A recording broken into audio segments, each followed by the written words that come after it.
మన ఎగుమతులు ఎక్స్పోర్ట్స్ ఆశించిన స్థాయిలో పెరగడం లేదు. మన ట్రేడ్ డెఫిసిట్ వాణిజ్య లోటు $38 బిలియన్, $3,800 కోట్ల చేరింది. అంటే మన ఎక్స్పోర్ట్స్ కన్నా ఇంపోర్ట్స్ ఆ స్థాయిలో ఎక్కువ ఉన్నాయి. దాంతో కరెంట్ అకౌంట్ డెఫిసిట్, ప్రస్తుత ఖాతాల లోటు అంటారు. అంటే రోజువారీ ఫారిన్ ఎక్స్చేంజ్ ఎర్నింగ్లోను ఎక్స్పెండిచర్లోనూ తేడా. ఇది ఒక దశలో 2.8% ఆఫ్ జీడిపి కూడా పెరిగింది. చాలా కాలం లెస్ దెన్ 2%, లిటిల్ ఓవర్ 1% ఉండేది. 2% లోపల ఉండాలని చెప్తారు. ఇందులో ప్రధానమైన విలన్ గోల్డ్ ఇంపోర్ట్స్ విపరీతంగా పెరగడం, బంగారం దిగుమతులు అనేది మనం గతంలో మాట్లాడుకున్నాం.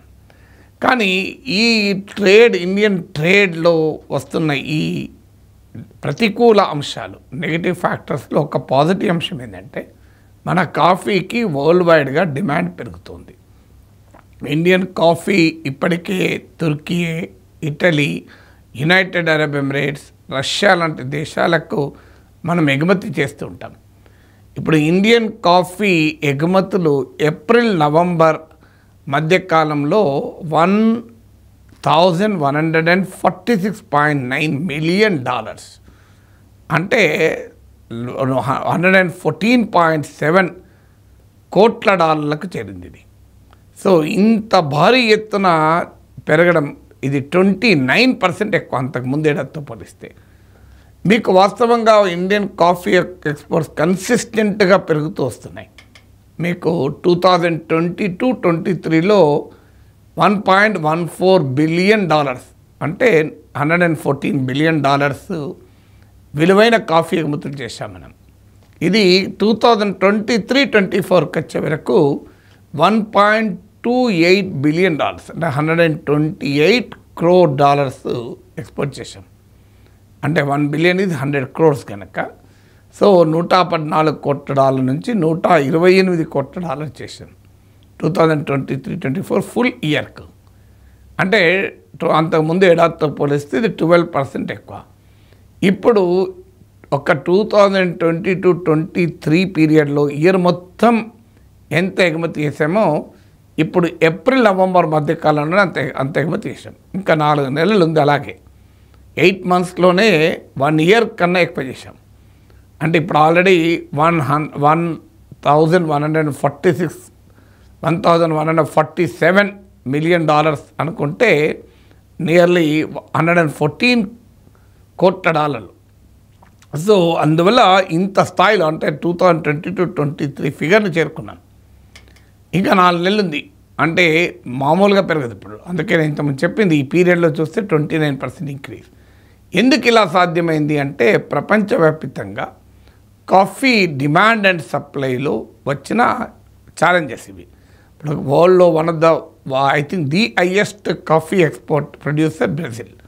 బ్రెజిల్లో సివియర్ డ్రాట్ వచ్చి భారీ ఎత్తున కాఫీ క్రాప్ దెబ్బతిన్నది. మరో లీడింగ్, ముఖ్యంగా లో కాస్ట్ కాఫీ ప్రొడ్యూసింగ్ నేషన్ వియత్నాంలో కూడా ఈ సోయింగ్ సీజన్, అంటే విత్తనాలు వేసే సీజన్లో, ఎర్లీ సీజన్లో వర్షాలు సరిగా పడక కొన్ని ప్రాంతాలను అయితే ప్రొడక్షన్ 50% పడిపోయింది. సో దీంతో ఇలా బ్రెజిల్, వియత్నాం లాంటి ప్రధానమైన కాఫీ ప్రొడ్యూసింగ్ కంట్రీస్లో ప్రొడక్షన్ ఎఫెక్ట్ కావడంతో గ్లోబల్గా కూడా coffee demand supply miss match అయ్యి కాఫీ ప్రైసెస్ కూడా గణనీయంగా పెరిగాయి, రికార్డ్ స్థాయిలో పెరిగాయి. దీనికి తోడు యూరోపియన్ యూనియన్లో కొన్ని రెస్ట్రిక్షన్స్, డిఫారెస్టేషన్ అంటే రెస్ట్రిక్షన్స్ విధిస్తున్నారు. ఇది కూడా కాఫీ ప్రైసెస్ పెంచడానికి కారణమవుతుంది. ఇక అమెరికాలో ట్రంప్ రేపు టారిఫ్స్ విధించబోతున్నాడు అనేది కూడా, ఈ టారిఫ్స్ కూడా పెరిగితే ఇంకా ధరలు పెరిగే అవకాశం ఉంటుంది. మనకు ఎక్స్పోర్ట్లో బెటర్ వాల్యూ వచ్చే అవకాశం ఉంటుంది. దాంతోపాటు లాజిస్టిక్స్ ఛాలెంజెస్, జియోపొలిటికల్ ఛాలెంజెస్ కూడా కాఫీ ఇండియన్ ఎక్స్పోర్ట్స్ పెరగడానికి కారణమైంది. ఇప్పుడు రెడ్ సీ ద్వారా ట్రేడ్ అనేది ఒక ఛాలెంజ్గా మారింది. సో ఇలాంటి ఫ్యాక్టర్స్ కూడా కాఫీ ఎక్స్పోర్ట్స్ గణనీయంగా పెంచింది. మీకు జొన్న విత్తల గారి అద్భుతమైన కాఫీ దండకం ఉంటుంది, ఒక్కసారి చూడండి. ఇప్పుడు ఈ వార్త చూసి ఆ కాఫీ దండకం కనుక వింటే మీరు గూగుల్లో కొడితే వచ్చేస్తుంది. బాలసుబ్రహ్మణ్యం ప్రోగ్రాంలో ఆయన కాఫీ దండకం పాడాడు. సో కాపీరైట్ ప్రాబ్లమ్స్ ఉంటాయి కనుక నేను దాన్ని ఇక్కడ మీకు చూపడం లేదు. మీరు జస్ట్ యూట్యూబ్లోకి వెళ్ళి కాఫీ దండకం బై జొన్న విత్తనాలు కొట్టండి, వస్తుంది. చాలా అద్భుతంగా ఉంటుంది. సో అందువల్ల ఈ కాఫీ దండకం వింటూ ఓ కాఫీ తాగుతూ కాఫీ ఎగుమతులు, భారతదేశ కాఫీ ఎగుమతులు పెరిగిన ఈ వార్త చూడండి. ట్రిపుల్ కిక్ మీకు గ్యారంటీగా వస్తుంది.